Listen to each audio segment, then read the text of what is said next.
So, Sam, I thought it would be helpful to some of our customers, or actually more prospective customers, and people that are visiting our new website to to listen in on one of our discussions, mine and yours, about our RPA bot management platform, right?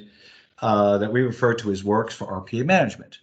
Now, I typically speak to the business leader and the person who's in some cases leading a P&L, some cases they're just driving a business or a division.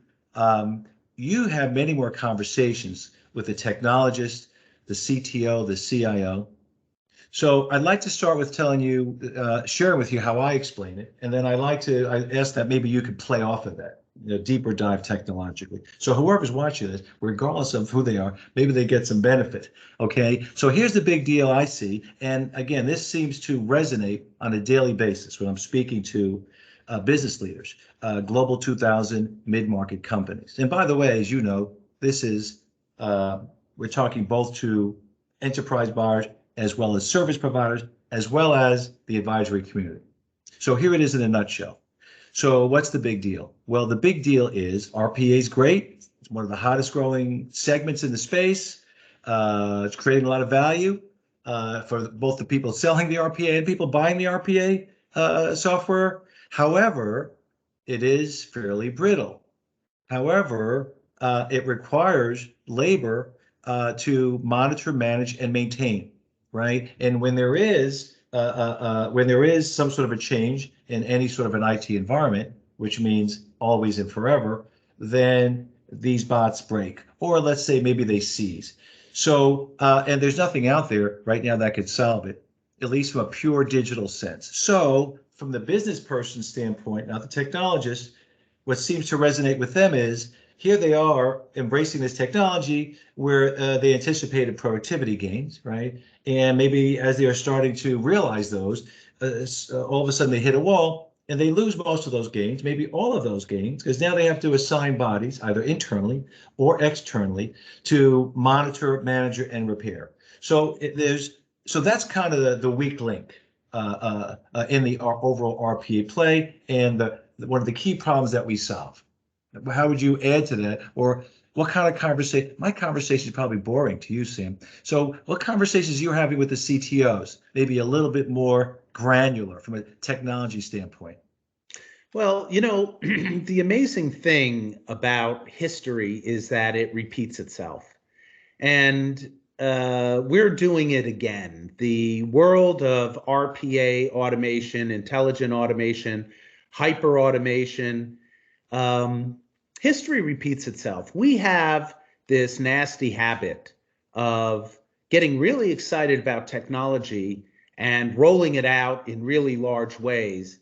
And after, and only after we've done that, do people look around and start saying, geez Louise, how am I going to manage all this stuff? And I think that the only thing that is different about RPA, intelligent automation, is the speed in which it's being embraced. Probably never before seen in our industry, maybe with the exception of webification that was driven by Y2K. So maybe in another 100 years, we're going to have another experience. But, it was actually years after all of these web technologies were deployed before really serious and capable technologies to manage it became available. So I think you have to ask yourself the question, how many times in history are we going to go through this? In the RPA world, this is exacerbated by the fact that RPA has been really embraced by the business, the guys you talk to versus the guys I talk to. And the IT leaders have a sense that this stuff is being deployed. And I would tell you, for the most part, there's an acceptance, but there's not comfort because we don't yet understand how to manage it. And it was really looking at that history that really sparked our initiative to say, let's not do this again. Let's create a technology which is fit for purpose, understands the layer that RPA runs at, and create a management technology, but more importantly, creating it in a way that was simple enough for the business units to embrace, because we need them not only to embrace the RPA automation for the benefit of the business, but we need them to embrace the idea that you should not deploy anything that you can't manage. And that's what we're all about. No, absolutely, Sam. It's funny you mention that because back in the early 90s, when I first launched the Outsourcing Institute, I saw that same scenario as you talk about history repeating itself. It's very interesting because back then, 93, 94, 95, and they were big outsourcing deals, as you remember. Some of those deals were $1 billion plus deals, big IT infrastructure centric Kodak, Yeah, McDonald's. I was there.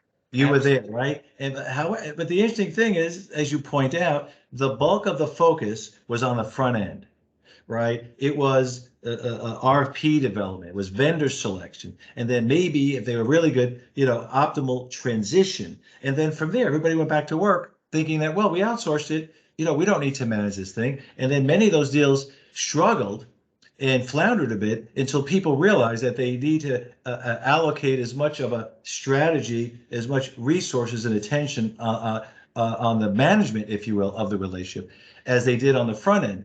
As I used to say back then, there's only one thing longer than that cycle of procuring outsourcing, which could have taken a year or two, and that is the ongoing management, which could be 5 or 10 years, right? So as you say, here we are again. Now, I want to bring you back to my business world, Sam, but before I do that, I want to tell you something that was a surprise to me in some of the discussions that we've had with some of the CTOs. I was surprised how enthusiastic many of the tech leaders were when we said to them immediately upon installation, we're going to provide you a sense of the interdependencies, right? And I'm thinking, I thought they knew that already. I'm thinking that I didn't think that was going to be a big deal. And lo and behold, that's a big deal. So what's up? What's up in the IT department? How come they don't know that? I picked my words so carefully. But how do they not know that? And I mean, many know why that's a big deal, but maybe you could talk about how do they currently not know that prior to working with us? And then what does that additional capability provide as far as insight and visibility? Yeah, great question. So I think that there's two parts of that answer. The first does go back to outsourcing. And so when outsourcing took hold, it defined a lot of IT and how IT is organized. And when companies went into outsourcing, they would ask for, how will you support our network? How will you support our compute environment? How will you support our application environment? How will you support our desktop environment?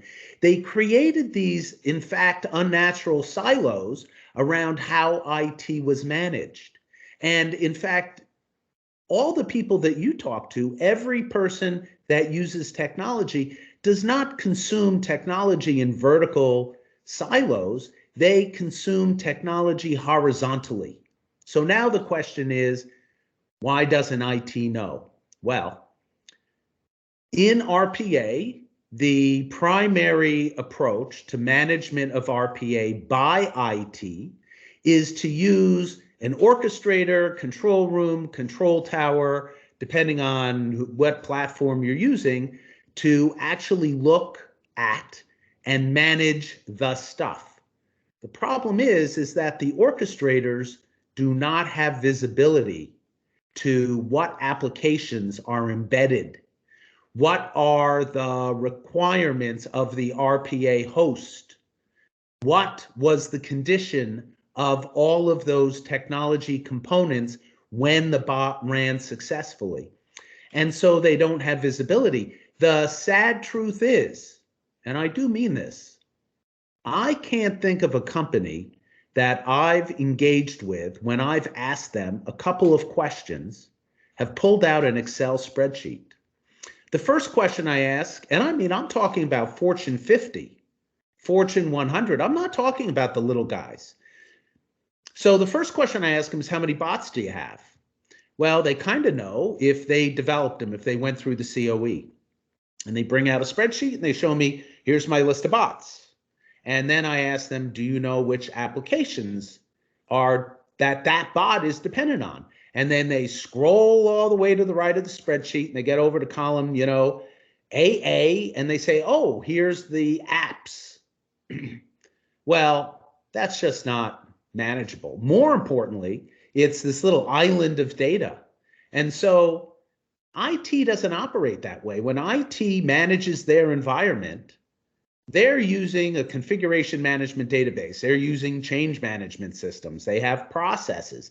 Today, they have no visibility as to the piece parts that a particular automation is dependent upon, because IT still operates in vertical silos. There's people who can say the network is working, or the compute works, or the desktop works, well, or the application works. Can they see across all of them? And the answer is generally not. And therein lies the problem. Automation is dependent on all those pieces working, not one piece working. Yet the only technology in the market today is the market delivered by the ISVs that deliver RPA platforms, which pay attention to the operation of their environment only, and have no visibility or knowledge of the context of the environment in which they operate. Interesting. Okay, so with the few minutes we have remaining, Sam, I'm going to drag you back to my world, the business reality world, of where the people I'm speaking with are primarily, not solely, but primarily concerned about resource utilization or resource requirements. So they look at this and they say, wow, okay, so it's going to take possibly one FTE to manage, right? Now, you've seen all the numbers as I have. Could be as low as 1 to 8. I've seen 1 to 10. I've seen 1 to 20. We're anchoring around 1 to 15. Pick that number. And you also know not all bots are created equal. So let's say it's 1 to 15. So now what happens when you get to 500 bots? What happens when you get to 1,000 bots? There's already companies out there that have several thousand bots. Every month, there's probably another couple of companies that have several thousand bots. Now you add to that citizen-led. So now you're shifting beyond just, right? So now, so you think there's a future world, maybe 3 or 4 years from now, not 10 years, where most global 2,000 companies have thousands of bots. The math doesn't work, Sam. There's no way. You can't keep up. You know what I'm saying? You can't make it up in volume, as the old joke used to say, right? Those lines never cross. So the only solution that works is one that is intelligent, that is adaptive, and that is end-to-end digital, right? There's no labor solution to that. So I'm glad I got the last word in, because we're running out of time. But always a pleasure, partner. Enjoy the discussion. You. Thanks.